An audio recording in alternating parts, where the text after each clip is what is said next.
Welcome back. It's now a year since the end of the miners' strike, a strike which set the government against the NUM and miner against miner in 12 months of trauma and turmoil. While the strike was at its most bitter, First Tuesday joined miners and their wives in the Kent coalfield, which was regarded as a particularly militant area. Now, a year later, First Tuesday's been back to show those families what we filmed of their activities at that time. And in Kent Coal, staying on top, with the benefit of hindsight, they reflect on those dark days. They weren't allowed to buy food and stuff. Look. What's that on there? Hey? Is that Daddy? Look. Look, Dada. Hey? You've always said right at the beginning that they closed one pit, they closed them all. Takes you back there, doesn't it? Yeah. The occupation. I didn't see much of that. I was on the ground. Yeah. I was up there on the top. I got all my lips blistered then. Yeah. I was in a right bad. mess, I was. It was hot, yeah, wasn't it? It was hot. One down here. How you will go about trying to find another job. And I think that's why the majority of the women around here were so determined to set up some kind of group to show their solidarity with their men and to fight through the strike to the best of our ability. And I think we've done that. We've been behind our men or right up alongside our men for the majority of the time. But when you get into other groups, like the Asians, minority groups, such as the Green and Common Women. Yards built on coal, surrounded by oil and gas. Yet we can't keep them warm. Why?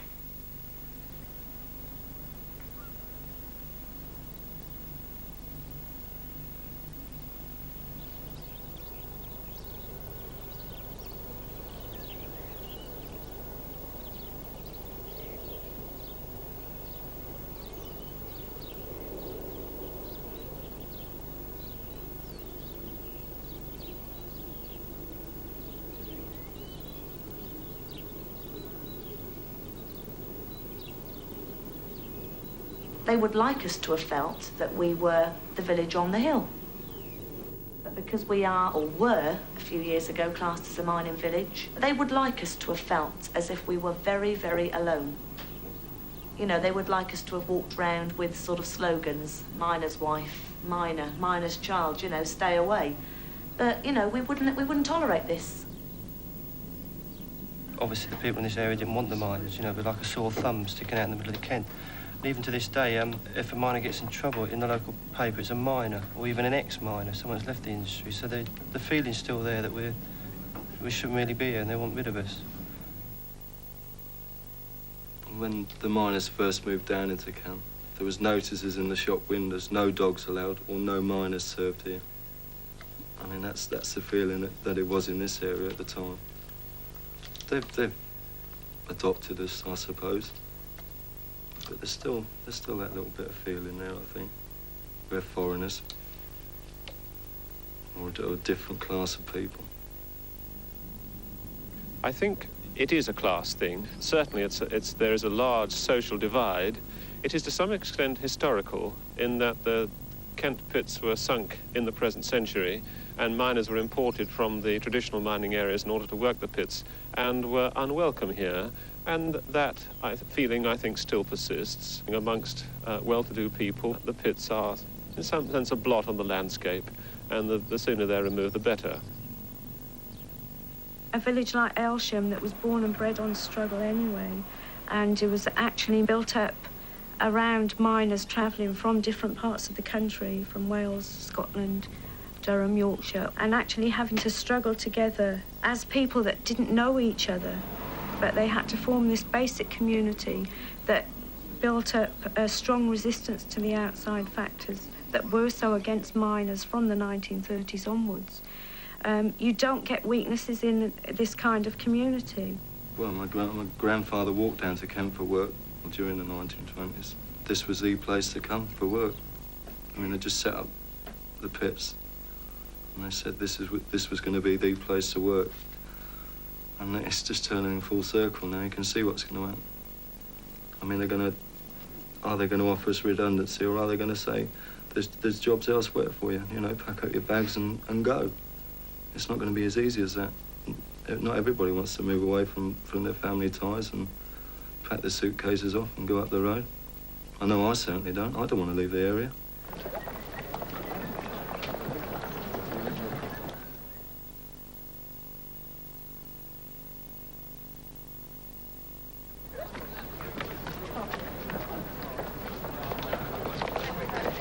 We just showed them that, you know, well, my grandfather, for one, he walked from Goldthorpe in Yorkshire, Frank Becker, his name. He walked down here in the 30s for a job. And what we're doing, we're walking back to make sure we've still got jobs for our futures. What we tried to do was retread our father's footsteps, grandfather's footsteps, saying that they'd walked down for jobs and we was walking back to save the jobs they'd walked down for. The other reason was that at the beginning of the strike, Kent lads were stopped at the Dartford Tunnel by the police and going picketed in Leicestershire. So the thing we were saying to the police was, if you're going to stop us driving around the country, we was going to walk up there. And that was really the main reason behind the march. If we could have kept that sort of unity that we had that day, we would have smashed them to bits. Because, you know, everyone was of one mind. We couldn't be beaten then.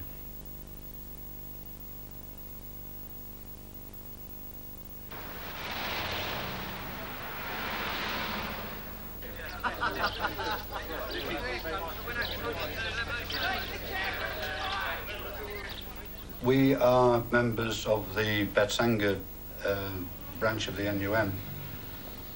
We were sacked for apparently gross misconduct.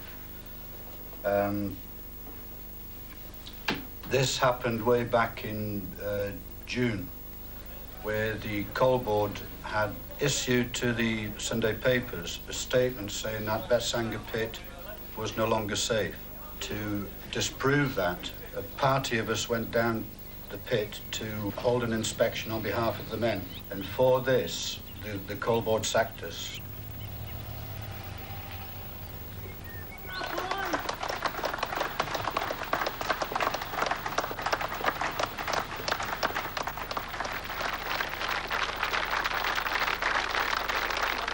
And more or less the whole of the branch committee have been sacked and done away with.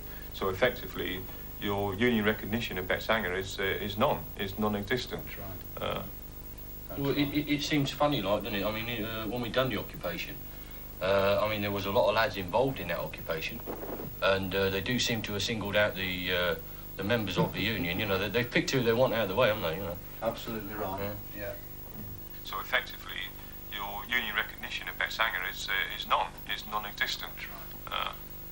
Well, it seems funny, like, doesn't it? I mean, when we done the occupation, I mean, there was a lot of lads involved in that occupation, and they do seem to have singled out the members of the union. You know, they've picked who they want out of the way, haven't they? You know. Absolutely right. Yeah. I think the Coal Board reacted in the only way that they were going to be able to react, you know, on direct orders from McGregor, that any type of incident of that nature was going to be severely dealt with. Incidentally, there was a group of lads in the Midlands who occupied their pit against the strike. Now, nothing came of them. They're still working now. And this is one of the things that we find very ironic about the situation that we're in at the moment in Kent, and very, very bitter about. But see, one of the problems that we've got living in the southeast of England, you come down to this is where all the jobs are, this is where all the money is. But you've only got to look along this coast at the unemployment in these small towns. Thanet, I think you'll find, has got an unemployment level of somewhere around 20-odd%. If we were lucky enough to get an interview for a job, I mean, when you go along there and they said, what was your last job? Well, I was a miner. Well, why aren't you there now? Well, I was sacked. What was you sacked for? I mean, we was sacked for misconduct during an industrial dispute, you know. I mean, straight away. That's it, isn't it? I mean, yeah.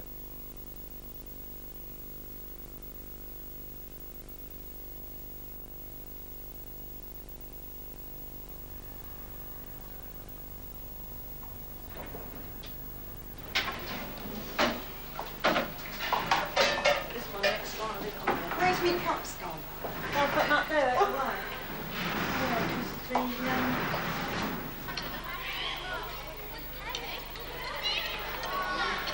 I've been in this office. Film star. Just give us a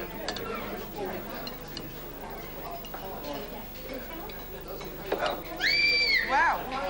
Hello, Bob. I mean, my husband's been in the pit 16 years, straight from school. He doesn't really know anything else. I mean, I don't know quite where he would, or how he would go about trying to find another job.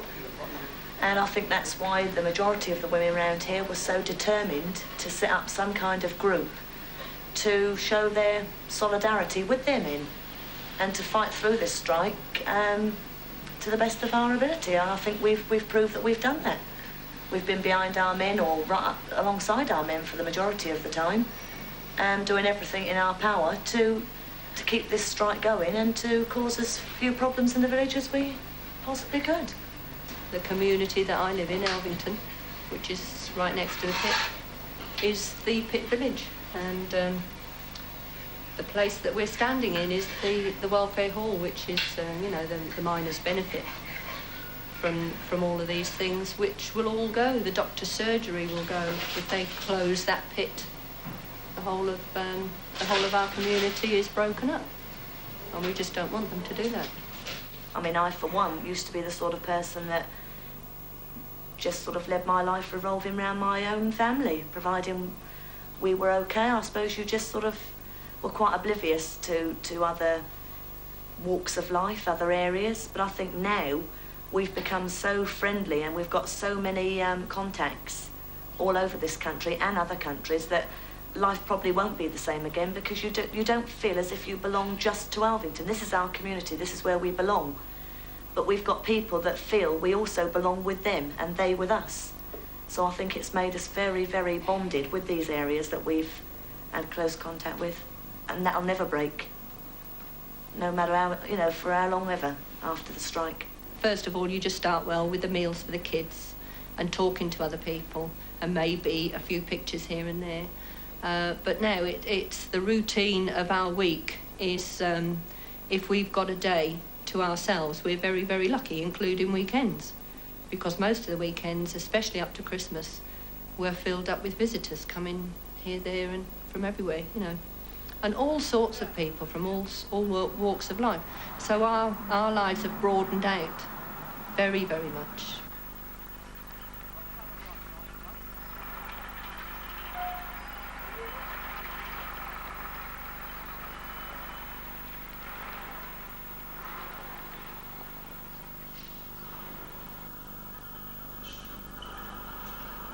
Who's this?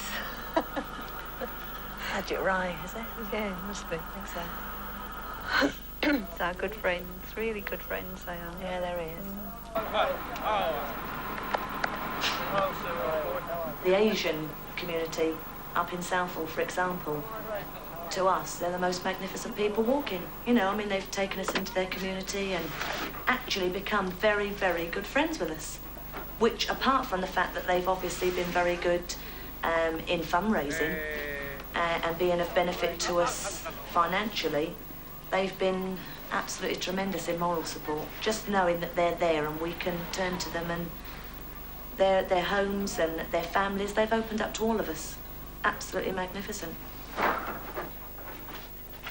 Lynn says to me that she's not political, but she is, because we're fighting this political thing, and it is a political thing. The economics of whatever is political. From the day you're born, everything is politics because it involves your way of life and what you're doing with your life. You can't separate the two.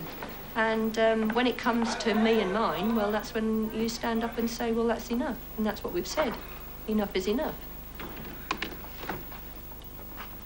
Because out of this strike has developed a relationship which I believe will never die.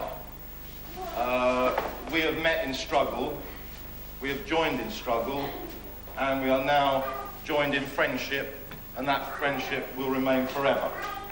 And I think we can thank Mrs. Thatcher. She's done an awful lot of evil, an awful lot of harm to working people. But one thing she has done is bring working people together. She's established relationships which possibly we never thought could have been established. And I think really any more words are unnecessary. I can only say those two simple English words, which I think sum it all up. Thank you. Thank you very much.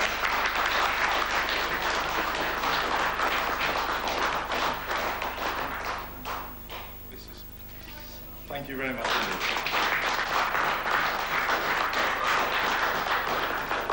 I think the basic thing is that we have been underdog back in India, and since I have come for the last 28 years in this country, I have been still, along with my community, we are still underdogs. And miners, again, are underdogs, and therefore we would be pleased, rather happy to help them and stand with them. Well, we saw him for for a lot of visits. He came down with his community, really, the whole of the community, you know, came down in buses. We had the privilege of going to his oldest son's wedding, and I think that was a real privilege to go on at the end of June in this year to see a Sikh wedding. It was a lovely experience, and we were very welcome, just as welcome as we had been in the strike. And I think that's probably one of the most fortunate things that came about the strike. It did give us the opportunity to mix with other cultures and other walks of life and experience their way of living, because obviously they wanted to help and to know about ours. Probably if the strike hadn't happened, we'd never have experienced that.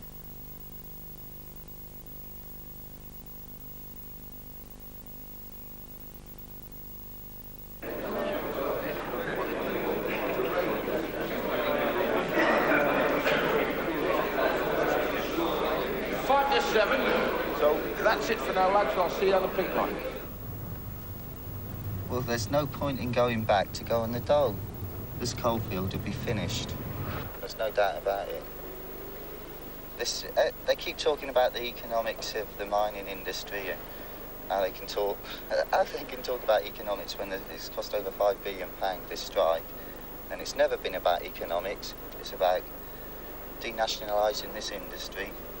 And they know that to denationalise it, they've got to break the back of the NUM, and that's what it's all about.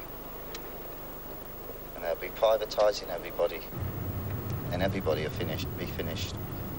And I just can't understand them lads in Yorkshire going back. I just can't understand it.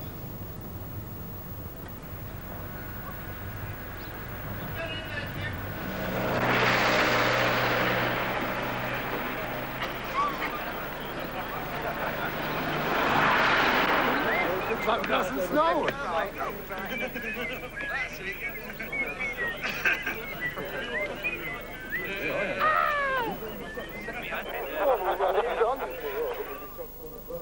I wonder what all them coppers are doing now.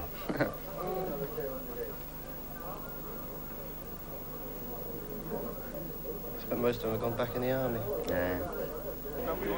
Holy!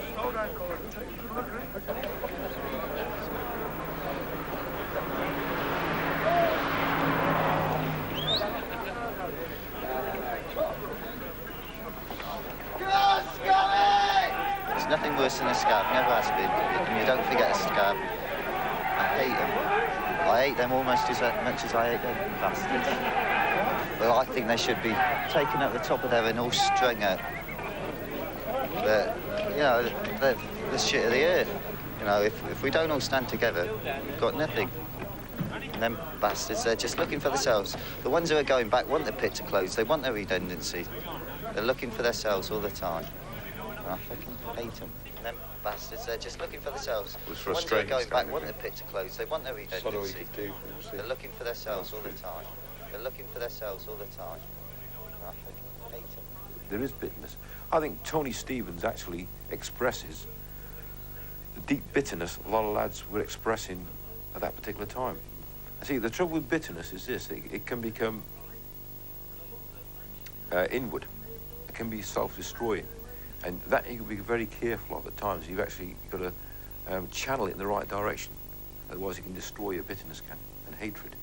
And the best thing that came out of the strike, in my opinion, was people's deep understanding of other people's problems.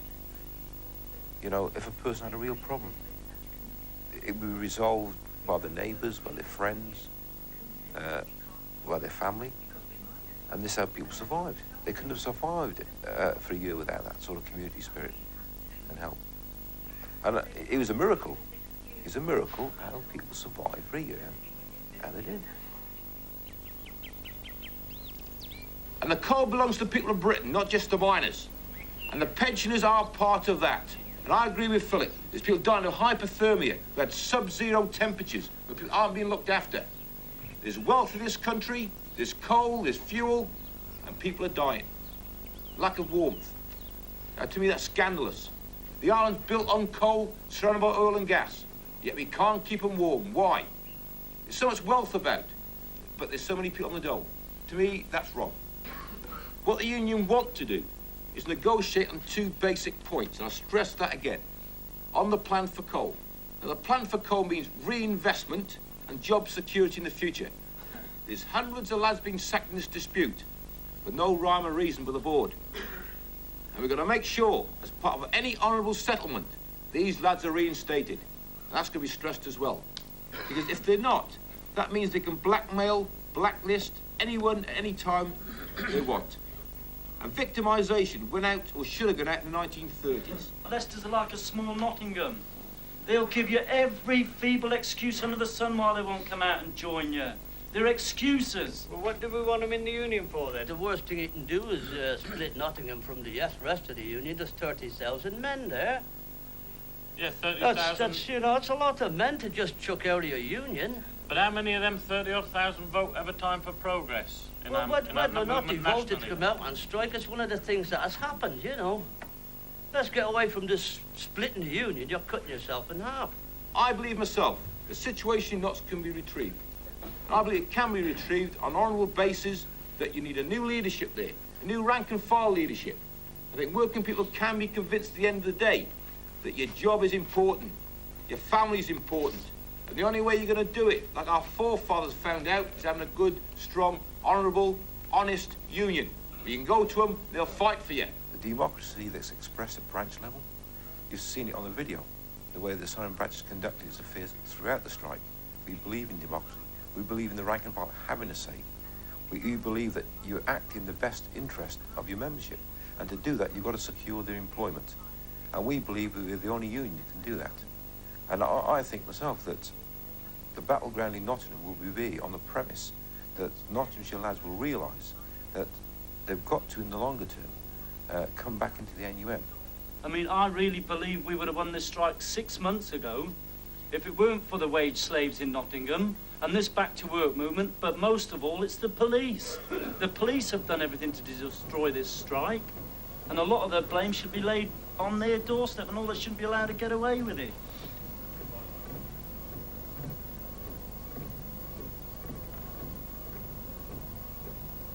I hate them. I literally hate them. Everyone in a blue uniform. I don't see any faces. They've treated us with such contempt. I think that's the word, really, don't you? Contempt, because we're miners. And that is the sole reason. And we literally did think that the whole of the country was stepping back and not seeing when they don't see what's going on.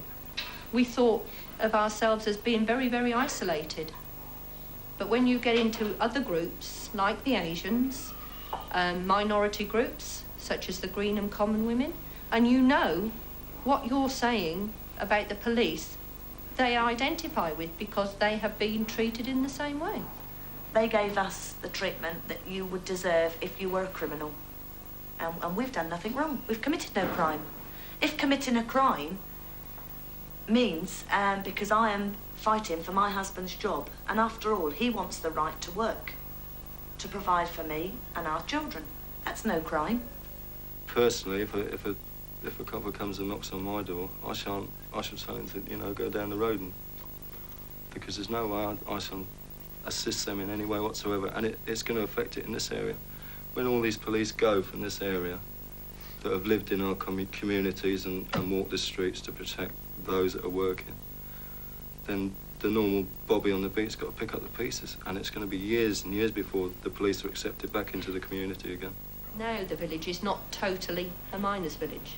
There are agricultural workers, seamen, lots of other factory workers, and it's, as I say, not a pit village anymore. But as soon as those police acted the way they did and came into this village the way they did, then the whole of this community said, right, we're not putting up with this. And I think they had about 200 complaints against the police in this small area within a fortnight, because the police just overreact to everything that you do, or overreact to any given situation. No one wanted to believe us. We were knocking our heads against a brick wall because nobody wanted to believe us.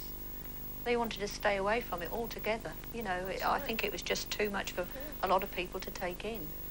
Plus, as Lynn said, we were the miners. We were criminalised in the first place. That was the whole strategy of the strike, was to criminalise us first and then tell the general public that we were the bad ones. You see, the police could do no wrong, and they still can't. We was only fighting for jobs, we weren't fighting for a pay rise. But that message never seemed to get across on television, not on documentaries or on the news. The government used the television and the media to show the other side, the violence side. Right, there was violence, but there's violence on both sides. Majority of the time, the violence was caused by the police. You can only take so much. But that's what was shown, the violence. And people obviously don't like violence. I don't like violence. So the actual reason for the strike was lost with the coverage where they're showing all the violence on the picket lines, just putting us down as a load of thugs, which we weren't. At the end of the day, we was fighting for jobs, not only for us, for other people. And them jobs are disappearing now. Like a lot of others, and we're just going to join the rest on the dole.